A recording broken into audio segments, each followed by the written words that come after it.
अस्सलामुअलैकुम, welcome to my YouTube channel. I hope आप ठीक होंगे। और आज मैं आपके साथ रीबॉर्न फॉर यू का थर्ड पार्ट शेयर करने वाली हूँ। यार प्लीज़ इसको सपोर्ट कर दिया करो और सैसी वाइफ को भी। मैं वेट करती हूँ, आप लोग कमेंट ही नहीं करते हो। हैं, कमेंट किया करो और मुझे सपोर्ट किया करो। मुझे यकीन है आप सब लोग ज़रूर ही करोगे। हाँ, थोड़े बिजी हो सकते हो लेकिन आप मुझे छोड़ोगे नहीं, मुझे आप पे पूरा यकीन है। So let's start our story. और मैं आपको बता दूँ, ये फ़नी स्टोरी तो बिल्कुल भी नहीं है। हाँ, स्टार्टिंग में हो सकती है लेकिन आगे चल के नहीं। पसंद आए तो लाइक, कमेंट, शेयर और मेरे चैनल को सब्सक्राइब भी कर देना। प्लीज़ अपने फ्रेंड्स को रेकमेंड कर देना। Thank you so much. So let's start our story.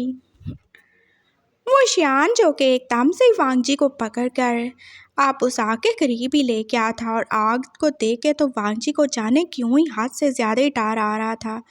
ये क्या करने वाले हैं? वो मजाक मजाक में उसे क्या सच में जला के मार डालेंगे? देखो प्लीज़ मुझे छोड़ दो, मैंने क्या किया है? क्यों तुम ऐसे कर रहे हो? अभी पता चल जाएगा। हाँ, चुप रहो, ज़्यादा बोलने की कोई ज़रूरत नहीं है। वो शियान का लहजा एकदम से बदल ही चुका था और उसकी आंखों में बस वांगजी के लिए गुस्सा ही था। कुछ देर पहले वाली दोस्ती और स्माइल तो कहीं खो ही गई थी। उसने एकदम से वांगजी का राइट हैंड पकड़कर उसे जैसे आग के ऊपर ही काट दिया था और वांगजी को एकदम से कितना ज़्यादा ही दर्द हुआ था। कैसे ही उसका हाथ जैसे चल ही चुका था और वो एकदम से चीख मार के पीछे हुआ था।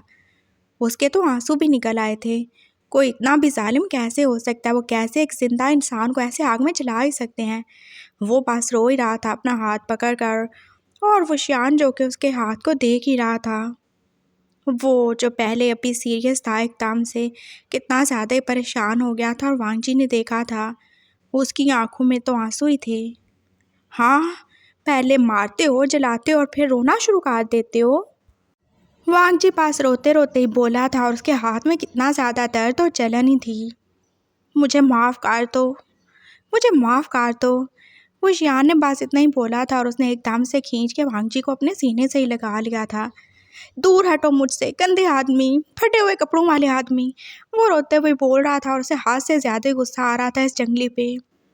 और वो शियान, वो भी तो अपने आंसू रोक ही नहीं पा रहा था। और वो क्यों ही रो रहा था वांगजी को खुद भी समझ नहीं आई। उसने उसे दूर किया था और फिर अपने फटे हुए कपड़ों में से वो थोड़े से और ही फाड़ के अब उसके हाथ पे बांध ही रहा था। अपना ख्याल रखना और घर चले जाओ, मुझे माफ़ कर देना और कभी भी ऐसे दोबारा आवारा नहीं घूमते फिरना। अकेले बाहर मत जाया करो, दुनिया बहुत बुरी है और तुम बिल्कुल भी इस दुनिया के नहीं हो। उसने एकदम से बोला था और वांगजी जो कि उसे हैरानी से आप देख ही रहा था।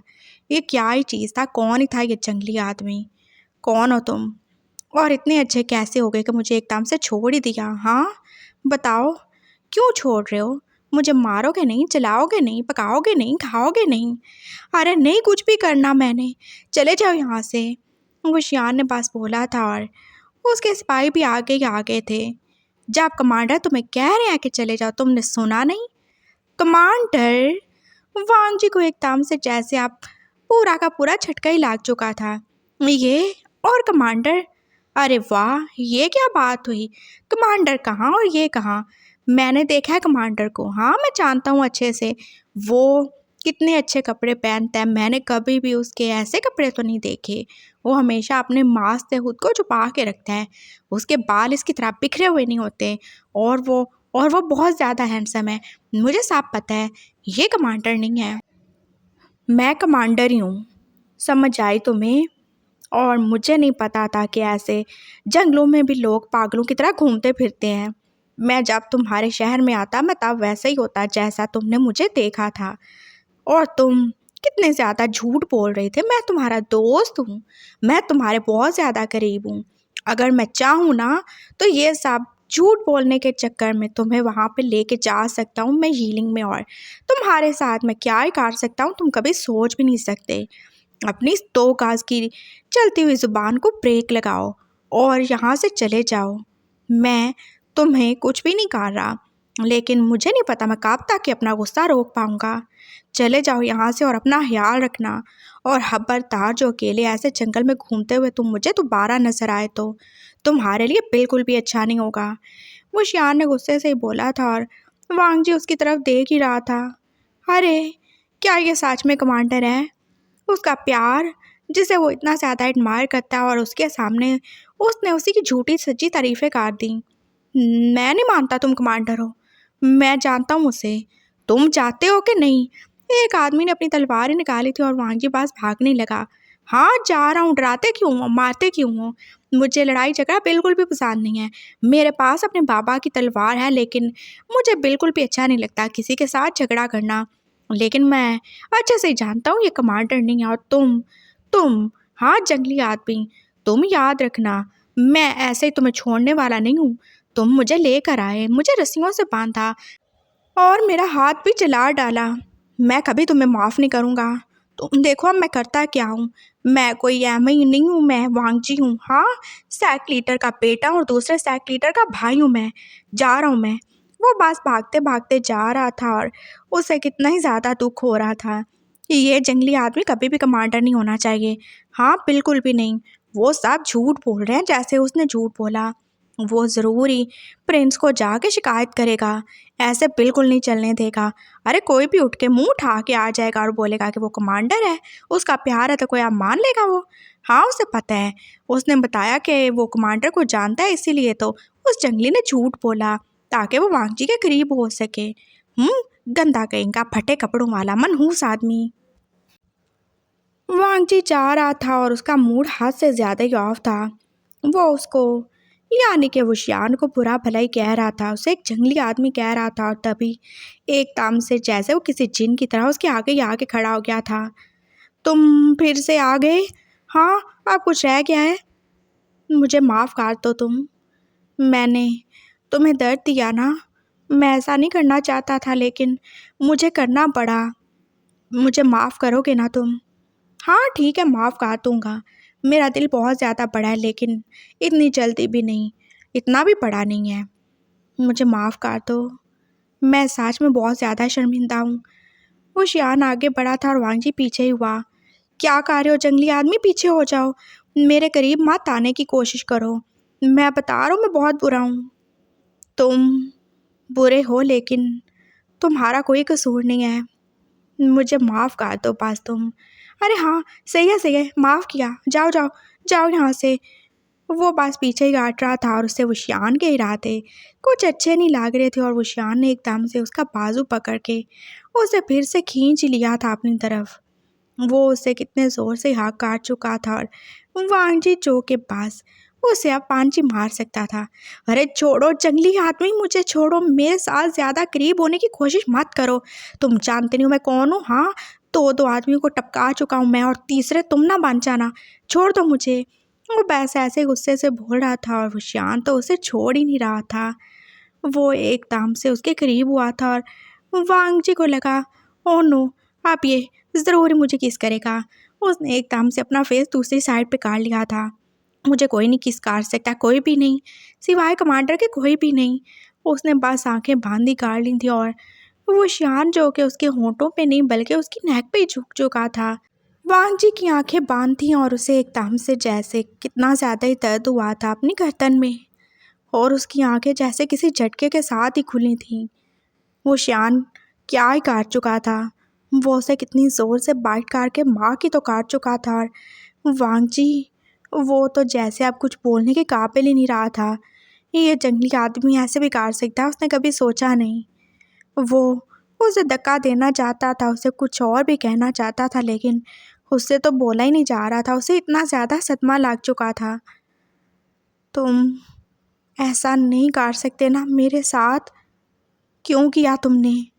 उसने बस बेयकीनी से वो शियान को देखते हुए बोला था, जिसके होंठों पे अभी भी उसका खून ही लगा था। मुझे ये करना था, अगर मैं नहीं करता तो बहुत बुरा हो जाता। मुझे ये सब तुम्हारे लिए करना पड़ा। तुम अभी नहीं समझ पाओगे, लेकिन जल्दी समझ जाओगे। अपना ख्याल रखना। तुम मेरे हो और मैं तुम्हें सांप से बचा लूँगा, तुम फिक्र नहीं करना। वो पास बोल ही रहा था और वांगजी के गिरते हुए आंसुओं के साथ उसे देख ही रहा था। मैंने इतने साल जिसका इंतज़ार किया, मुझे नहीं पता था वो तुम होगे, और मेरी किस्मत ही ऐसी क्यों होती है। वो शियान के भी आंसू अब निकल रहे थे और उसके लहजे में और बातों में बस अफसोस ही था। उसने एकदम से अपने आंसू साफ किए थे। लेकिन कोई बात नहीं, हम किस्मत से लड़ नहीं सकते लेकिन कोशिश ज़रूर कर सकते हैं। वो क्या ये अजीब अजीब बातें बोल रहा था, वांगजी को कुछ भी नहीं समझ आया।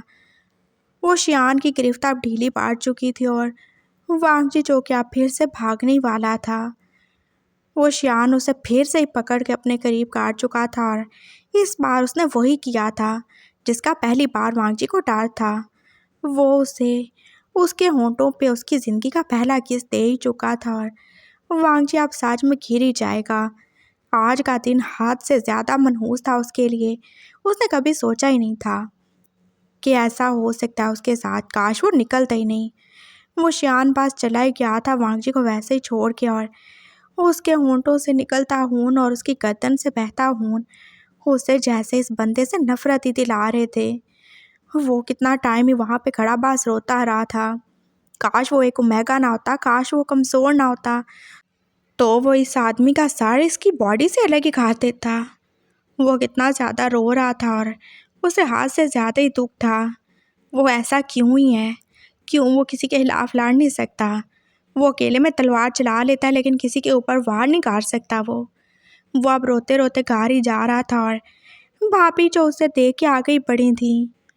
वो कितना ज़्यादा परेशान था और उसकी गर्दन से निकलता खून उन्हें और ही ज़्यादा डरा रहा था। मैं ठीक हूँ।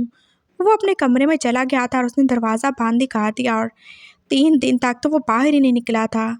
उसे हाथ से ज़्यादा ही सदमा लग चुका था। क्या ये दुनिया ऐसी ही है जहाँ पे कमज़ोरों को बस ऐसे ही लोग अपना शिकार बना लेते हैं। वो एक लड़का होके भी खुद को बचा नहीं सका। अगर वो सैक लीडर का बेटा होके दूसरे सैक लीडर का भाई होके इतना ज़्यादा बेबस, मजबूर और लाचार था तो आम लोगों का क्या ही हाल होगा। उसे हाथ से ज़्यादा ही गुस्सा है। और आज 3 दिन के बाद वो अपने कमरे से बाहर निकला था। मैं हीलिंग जाना चाहता हूँ भैया। उसने जैसे धमाका ही किया था और भैया जो के पानी पी रहे थे एकदम से खड़े हो गए। क्या बकवास कर रहे हो तुम वांगजी? मैं हीलिंग जाना चाहता हूँ, मुझे प्रिंस से मिलना है। मैं उन्हें बताना चाहता हूँ कि कोई है जो उनके कमांडर का नाम खराब कर रहा है। तुम कहीं भी नहीं जाओगे। तुम्हारे साथ जो पहले हुआ तुम्हें उसके पास खून नहीं है क्या? वो जो भी जंगली आदमी था, तुम्हें क्या लगता है वो तुम्हें छोड़ेगा जो तुम्हें मार काट चुका है? और कितनी बार मैंने तुम्हें बोला कि खुद को कुछ संभाल के रखा करो, लेकिन तुम्हें तो कोई फ़र्क ही नहीं पड़ता। तुम्हें बस अपनी खूबसूरती का ख्याल रखना है। तुम्हें खुद को ताकतवर नहीं बनाना ताकि तुम लोगों का मुकाबला कर सको। मैं तुम्हें ऐसे नहीं जाने दूंगा वांगजी। वो कितने ज़्यादा परेशान हुए थे और वांगजी बस चुप ही हो गया। भैया मुझे जाना होगा ना, अगर मैं नहीं गया तो मैं उस बंदे का मुकाबला नहीं कर पाऊँगा। मैं प्रिंस को बताऊँगा कि कैसे ही उनकी नाक के नीचे ये सब हो रहा है। मुझे जाने दें। और मैं बेशक लड़ नहीं सकता लेकिन मैं अपने हक़ के लिए आवाज़ ज़रूर उठा सकता हूँ। मैं कोई भी कमज़ोर नहीं हूँ ना। और आप फ़िक्र नहीं करें, मैं खुद को संभाल के रखूँगा जैसे पहले संभाल के रखा था। उन्होंने आगे बढ़ के उससे हाथ काट लिया था और वो कितने ज़्यादा परेशान हुए थे। जो कुछ भी उसके साथ हुआ था उसके बाद उन्हें पता था वो कमांडर से कितना ज़्यादा प्यार करता है। उसे बिना देखे वो अपना दिल दे चुका है। और अभी एक शादी और भी तो रहती थी उससे पहले। वो कैसे ही अपने किसी मेट से मिल सकता है या कैसे ही कमांडर के करीब जा सकता है? ऐसा नहीं हो सकता। भैया को वो हाथ से ज़्यादा प्यार है और अगर उसे कुछ हो गया तो वो कभी खुद को माफ़ नहीं कर पाएंगे।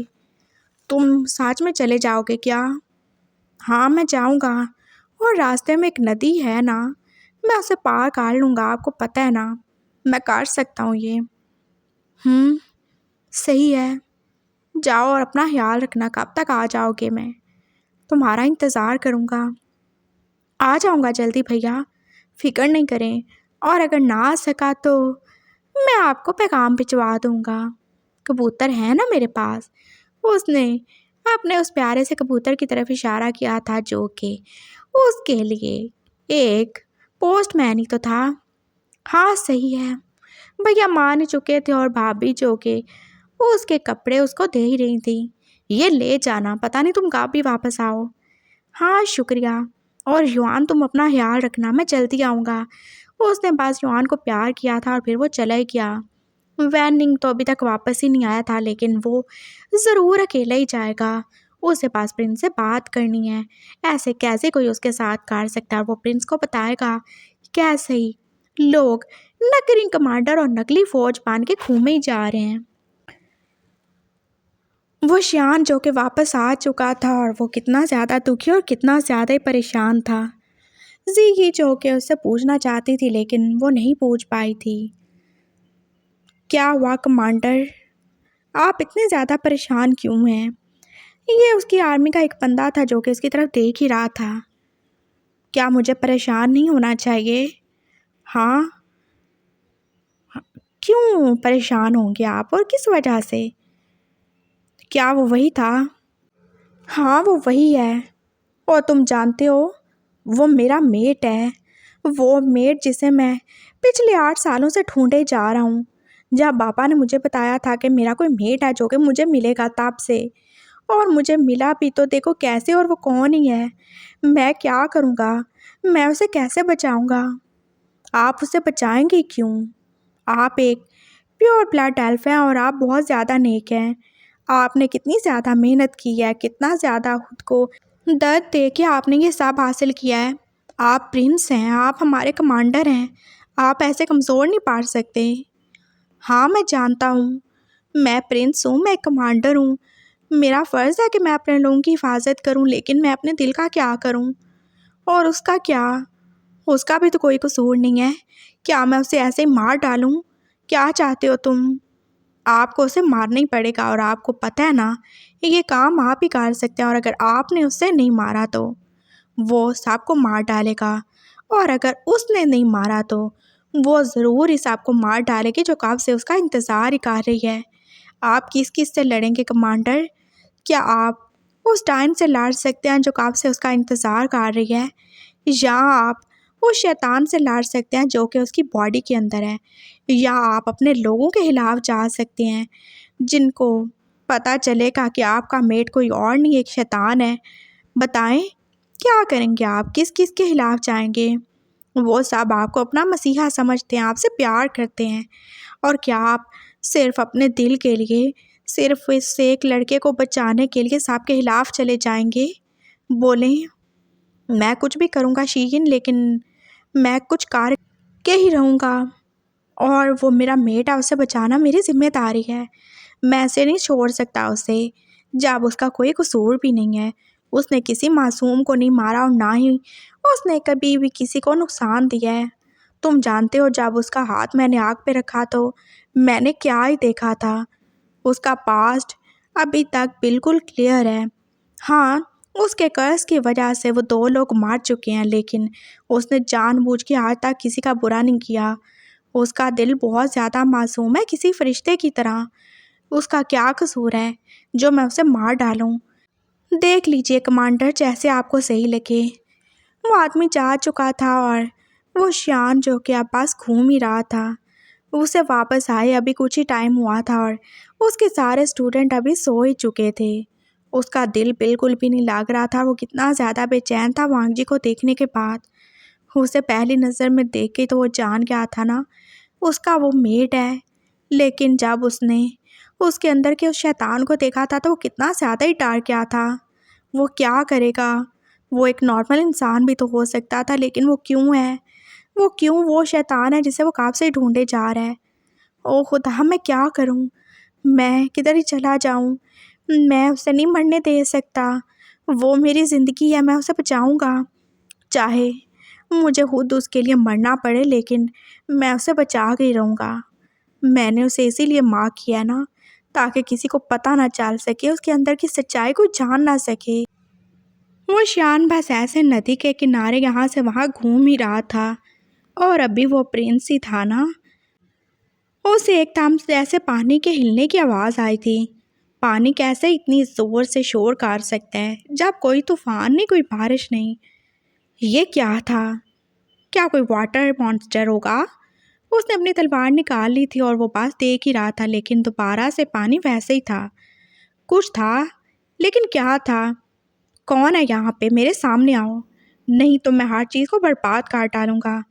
उसने गुस्से से ही बोला था और वांगजी चौके बस ऐसे ही पानी के ऊपर से चलता चलता गया था, एकदम से छुप ही गया था। वो जान चुका था, उसको देख के उसकी ऑरा से वो पहचान सकता था कि वो कोई और नहीं, वो प्रिंस ही होगा। हाँ, वो प्रिंस ही हो सकता है। उसका ड्रेस, उसके बाल, उसका बात करने का तरीका, उसका एटीट्यूड, वो सब उसे बता ही रहे थे। मैं अगर आ जाऊं तो मारेंगे तो नहीं? उसने दरख्त के पीछे से डरे डरे बोला था और मुशियान के हाथ से जैसे तलवार गिरने वाली थी। ये आवाज़, ये तो उसी की थी ना? हाँ, आ जाओ, उसने बोला था और वांगजी जो उसके सामने ही आ गया था। वो एक लम्हे को जैसे वो शियान को देख के शॉक्ड ही रह गया था। ये शक्ल उस जंगली से क्यों ही मिलती जुलती थी? अरे मैं भी पागल हूँ, भला एक प्रिंस कहाँ और वो जंगली किधर? मैं वांगजी हूँ। उसने एकदम से हाथ जोड़ के और सर झुका के उसे सलाम ही किया था और वो शियान जो कि एकदम से जान ही बन गया। हाँ, कौन वांगजी? क्या करने आए हो यहाँ पे? और पानी के ऊपर तुम थे क्या? हाँ, वो मैं ही था। मैं पानी के ऊपर ऐसे तेज़ तेज़ चल सकता हूँ और मैं डूबता भी नहीं हूँ। मुझ में कितनी ज़्यादा पावर है ना। वो कैसे एकदम से खुशी हो गया था और खुद स्माइल करके अपनी तारीफ़ें कर रहा था। तो यहाँ क्यों आए और कौन हो तुम? कहाँ से आए हो? मैं गुसू से आया हूँ और मैं लैन शिचैन का छोटा भाई हूँ। वो वहाँ के सैक लीडर हैं। आपकी आर्मी तो वहाँ जाती होगी ना, और शायद आप भी कभी गए हो। वो नदी के पार ही है। ओह, अच्छा अच्छा, सही हो गया। तो मैं पूछ सकता हूँ तुम आधी रात को यहाँ पे अकेले क्या कर रहे हो? हाँ, बोलो, क्या इरादा है? क्या तुम यहाँ पे छुप के जासूसी करने आए हो? यहाँ पे बहुत ज़्यादा जासूस आ जाते हैं। मैं तुम्हें चाहूँ तो अभी बंद कर दूँ जेल में। उसने एकदम से तलवार जैसे वांगजी की गर्दन पे रख ली थी और वांगजी डर क्या। अरे अरे, मेरी बात तो सुने प्रिंस। मैं यहाँ पे कोई भी जासूसी करने नहीं आया, मैं बस आपको शिकायत लगाने आया हूँ। किस चीज़ की शिकायत? उसने जैसे तलवार फिर से पीछे काट ली थी। एक जंगली आदमी की। जंगली आदमी? कौन सा जंगली आदमी? आप कैसे प्रिंस? आपको पता ही नहीं क्या हो रहा है आपके इलाके में? हाँ, ऐसा भी कोई होता है क्या? कल को आप किंग बन जाएंगे तो हमारा क्या? आप जैसा प्रिंस जो कि कुछ जानता ही नहीं, कुछ समझता ही नहीं, क्या ही प्रोटेक्ट करेगा हमें? वांगजी की जुबान जो कि फिर से कैंची की तरह चलने लगी थी और वो शान ने उसे गुस्से से घूर के देखा। जो भी कहना है ना सीधी तरह बोलो, मेरे पास वक्त नहीं है। मैं तुम्हारी तरह फारिग नहीं हूँ। और तुम्हें एहसास होना चाहिए, मैं कोई आम आदमी नहीं हूँ, मैं एक प्रिंस हूँ जिसके सामने तुम पटर पटर बोले ही जा रहे हो। बताओ क्या मसला है तुम्हें और जल्दी से यहाँ से चले जाओ। मैं इतनी रात को कैसे जाऊँ? जैसे इतनी रात को आए हो, मैं नहीं जा सकता। और तभी वो शान को एकदम से जैसे वो जानी पहचानी आवाज़ सुनाई दी थी, उसी के रोने की आवाज़, और शायद वो जाग रही थी। चलो यहाँ से। उसने एकदम से वांगजी का हाथ ही पकड़ा था। कहाँ? कहाँ लेके जा रहे हो मुझे? यहाँ से चलो अगर ज़िंदा रहना है तो, नहीं तो मैं तुम्हें बचा नहीं पाऊँगा। अरे क्यों? आप प्रिंस हो, हाँ? आप क्या लोगों को बचा नहीं सकते? मैं तुम्हें बचा ही रहा हूँ, अब चलो यहाँ से। वांगजी जो कि उसके साथ जाने के लिए तैयार ही नहीं था, और फिर वुशियान के पास और कोई भी रास्ता नहीं था। उसने एकदम से उसके सर पे जोर से पांची मारा था और अगले ही लम्हे वांगजी जो के बेहोश होके सीधा उसकी बाहों में गिर चुका था। बहुत बोलते हो तुम, सच में बहुत ज़्यादा ही बोलते हो तुम। वो उसे उठा चुका था और फिर उसे ख्याल आया वो कैसे ही उससे सांप के सामने ऐसे उठा के लेके जा सकता है। मुझे माफ़ करना मेरे छोटे से शैतान मेट, लेकिन मुझे ये करना ही पड़ेगा। उसने ऐसे ही अब वांगजी के ऊपर अपना स्पेल यूज़ किया था और अगले ही पल वांगजी जो कि उसके हाथ से भी ज़्यादा छोटा हो चुका था, उसको ऐसी हालत में देख के वो शान को एकदम से हंसी आई थी। लेकिन ये हंसने का टाइम बिल्कुल भी नहीं है। उसे वांगजी को बचाना है और उसे सांप से छुपाना भी है। वो उसे अपने रोब्स के अंदर, हाँ बहुत अंदर, अपने सीने के करीब, अपने दिल के पास छुपा ही चुका था। आप तुम सही हो। तुम महफूज और जहाँ तक मैं जानता हूँ तुम्हें इससे ज़्यादा महफूज जगह कोई मिल भी नहीं सकती। वो ऐसे पास अपने हाथ बांधे हुए अब चल रहा था और वांगजी को ऐसे अपने दिल के करीब करके वो कितना ही ज़्यादा खुश था। हाँ, वो उसका पागल सा मेट है जो उसे जानता नहीं, लेकिन वो शियान तो उसे पहचान ही चुका है। वो अपने रूम में जा रहा था जब एकदम से जीशी फिर से उसके सामने आ गई। प्रिंस, आप कहाँ ही चले गए थे ना? मैं कितना ज़्यादा परेशान हो गई थी। हाँ, यहाँ पे ही था, मैं तो पास घूमने गया था। और तुम अभी तक सोई क्यों नहीं? तुम्हें पता है ना तुम रात को नहीं जाग सकती, चाहे तुम सीनियर हो, लेकिन मुझे तुम्हारी भी फिक्र रहती है। जाओ शाबाश, सो जाओ। मैं बस आपका इंतज़ार कर रही थी, आप आए नहीं तो मुझे परेशानी हो रही थी। और ये आपके लिए। क्या? क्या है ये? कुछ नहीं, बस मैं गई थी तो मैं आपके लिए ले आई। वो कितने सारे फूल थे लाल रंग के, और वो हुशियान के आगे रख के बस जा ही चुकी थी। ये पागल लड़की है, भला मुझे इन फूलों की क्या ज़रूरत होगी। हुशियान ने वो फूल उठा ही लिए थे और उन्हें लेके वो अपने कमरे में ही जा रहा था। वो अपने स्कूल में ही रहता था, वो महल में बहुत कम ही जाता था। वहाँ बस माँ बाबा ही थे और कोई भी नहीं। वो यहाँ पे ही रहता था अपने बच्चों के साथ, अपने स्टूडेंट्स के साथ जो उसके लिए उसके बच्चे ही थे। उसने जल्दी से दरवाज़ा बंद किया था और वांगजी को निकाल ही लिया था। उसे किसी चीज़ के बोलने की आवाज़ आई थी और फिर उसने छोटे से बैग में एक छोटा सा कबूतर भी देख ही लिया था। ओह, तो इसके साथ साथ तुम भी छोटे हो गए, मुझे माफ़ करना। उसने उसे प्यार से निकाला था और उसे उसकी असली फॉर्म में तो वो ले ही आया था।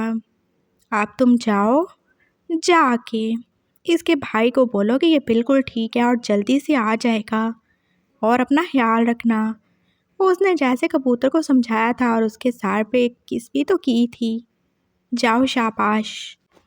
कबूतर उड़ चुका था और होशियार ने अपने बेड के ऊपर वो सारे गुलाब तो रख ही दिए थे बहुत आराम से, और सोए हुए या यूं कहीं के बेहोश वांगची को अब उनके ऊपर ही लिटा दिया था।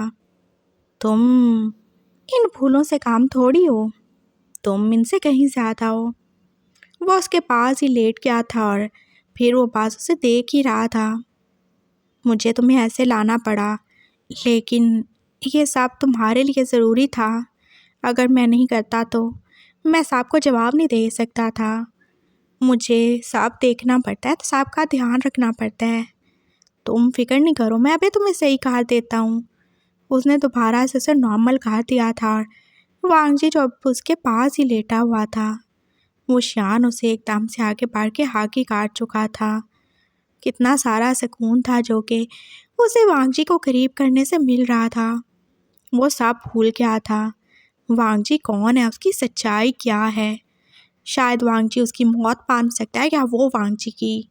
उसे बस इतना याद है, ये उसका मेट है जिसे वो 8 सालों से ढूंढ रहा है, जिसके लिए वो आज तक अकेला और कभी किसी को अपने पास नहीं आने दिया।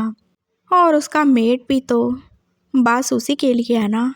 उसी के लिए तो वो 2 बार 2 लोगों की जान ही ले चुका है, चाहे अनजाने में ही सही। उसको ही चाहता है वो, चाहे वो उसे कमांडर के रूप में चाहे या फिर प्रिंस के रूप में। इंसान तो एक ही है और होशियार जानता है वो उसी का है।